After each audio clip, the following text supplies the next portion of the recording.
Hello बच्चों, आप सब कैसे हो। और मैं उम्मीद करती हूँ कि आप सब बहुत अच्छे होंगे। बच्चों, मैं हूँ आपकी आशमानी मैम। आज मैं आप लोगों को बताऊंगी संस्कृत में कारक, विभक्ति एवं उसके चिन्ह। तो बच्चों, ये कारक क्या है?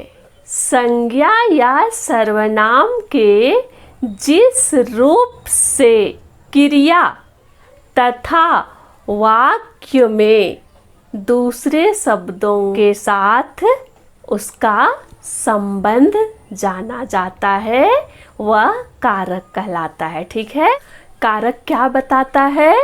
किसी भी संज्ञा या सर्वनाम शब्दों का वाक्य में क्रिया के साथ उसका संबंध बताता है। ठीक है, कारक का काम क्या है? संबंध बताना, क्रिया के साथ संबंध बताना। ठीक है, तो हम देखते हैं कारक, विभक्ति और उसके चिन्ह को। ठीक है, आइए हम जानते हैं कारक, विभक्ति और उसके चिन्ह। बच्चों, विभक्ति 8 होते हैं, कारक 8 होते हैं, इस तरह से उनके चिन्ह भी 8 होंगे। ठीक है, प्रथमा विभक्ति कर्ता कारक, द्वितीय विभक्ति कर्म कारक, तृतीय विभक्ति करण कारक, चतुर्थी विभक्ति संप्रदान कारक, पंचमी विभक्ति आपादान कारक, षष्ठी विभक्ति संबंध कारक, सप्तमी विभक्ति अधिकरण संबोधन। ठीक है, तो और कर्ता कारक का चिन्ह है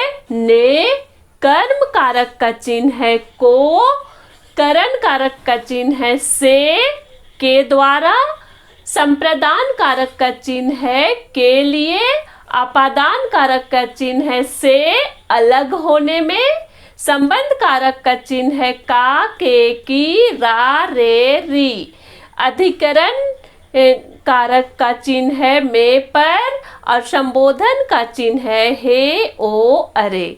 ठीक है, तो बच्चों, कर्ता कारक का चिन्ह ने होता है। जैसे राम ने पढ़ा, माँ ने खाना बनाया, सीता ने गाना गाया। इस तरह से हम पाते हैं कर्ता कारक का चिन्ह ने होता है। ठीक है, और कभी कभी ने को वाक्य में छिपाया भी जाता है। जैसे तोता उड़ा, राम दौड़ा। इस तरह से कभी कभी वाक्य में ने का चिन्ह छिपा हुआ भी रहता है। ठीक है, तो कर्ता कारक में ने चिन्ह होता है। ठीक है, उसी तरह द्वितीय विभक्ति में कर्म कारक होता है और कर्म कारक का चिन्ह को होता है। ठीक है, जैसे राम ने रावण को मारा। ठीक है, तो यहाँ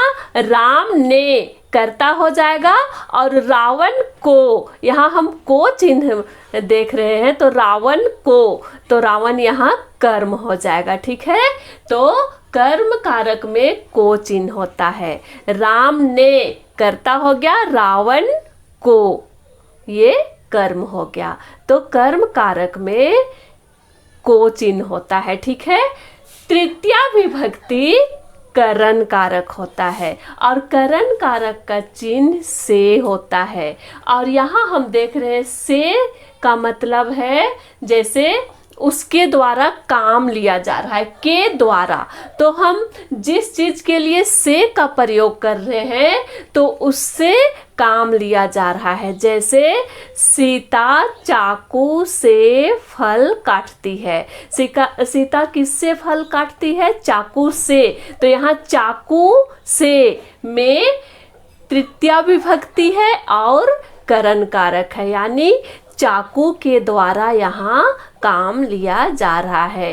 राम कलम से लिखता है। राम किससे लिखता है? कलम से लिखता है। ठीक है, तो यहाँ कलम से में तृतीया विभक्ति है, यहाँ कलम के द्वारा काम लिया जा रहा है। ठीक है, चतुर्थी विभक्ति संप्रदान कारक है, इसका चिन्ह है के लिए।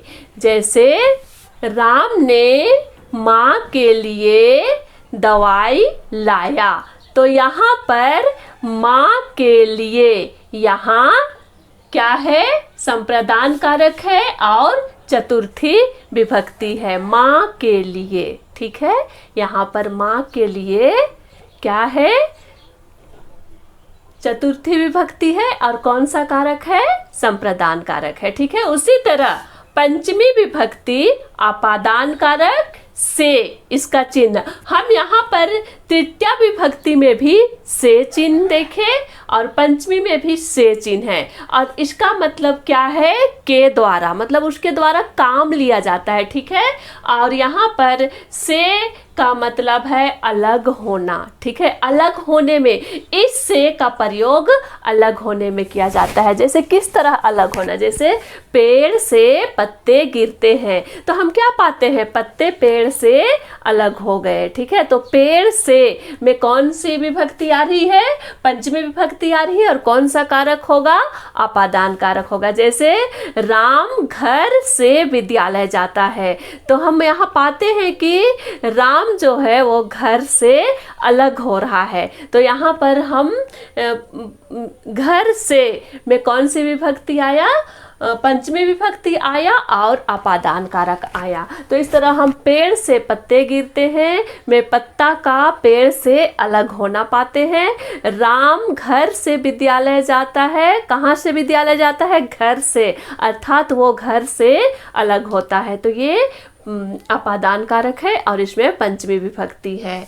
षष्ठी विभक्ति, षष्ठी विभक्ति में संबंध कारक है। संबंध कारक का चिन्ह होता है का, के, की, रा, रे, री। ठीक है, तो का, के, की कहने का मतलब है कि किसी के साथ उसका संबंध प्रकट हो। ठीक है, जैसे कि का कहने का मतलब आपका, आपकी, आपके। ठीक है, चाहे उसका, राम का, मोहन का, श्याम का, इस तरह उसका संबंध होता है। ठीक है, या रा, रे, री में देखे मेरा, तुम्हारा, मेरी, तुम्हारी। तो इस तरह एक वाक्य बना सकते हैं, यह राम का घर है।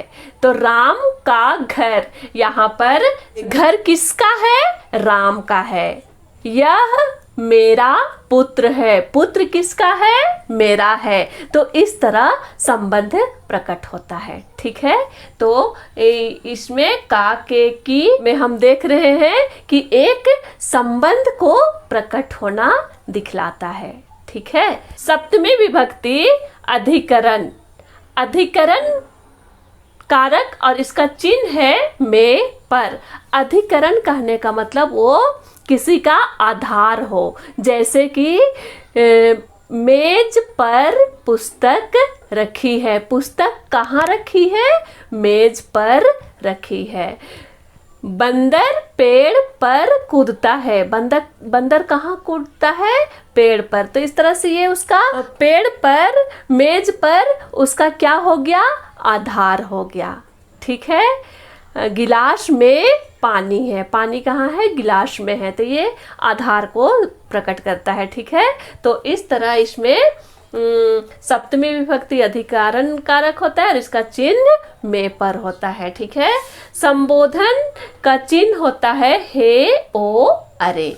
जैसे हम कह सकते अरे यह क्या हुआ, हे राम, इस तरह ये संबोधन होता है। इस तरह से हम संबोधित करते हैं। ठीक है, तो बच्चों ये था विभक्ति कारक और उसके चिन्ह। तो मैं उम्मीद करती हूँ कि आप लोग विभक्ति कारक और उसके चिन्ह समझ गए होंगे। बच्चों, कारक के चिन्हों का प्रयोग हमेशा सहायक शब्दों के रूप में किया जाता है, या हम कह सकते हैं हेल्पिंग वर्ड के रूप में किया जाता है। ठीक है, तो बच्चों आज का वीडियो मैं यही समाप्त करना चाहती हूँ और मैं आपसे मिलती हूँ फिर एक नए वीडियो में एक नए टॉपिक के साथ। और अगला टॉपिक मैं बताऊंगी संस्कृत में बालक का शब्द रूप, और हम उसमें देखेंगे कि शब्द रूप में किस तरह कारक और उसके चिन्ह का प्रयोग किया जाता है। तो इसे जानने के लिए आप लोग जरूर से जरूर मेरा अगला वीडियो देखिए।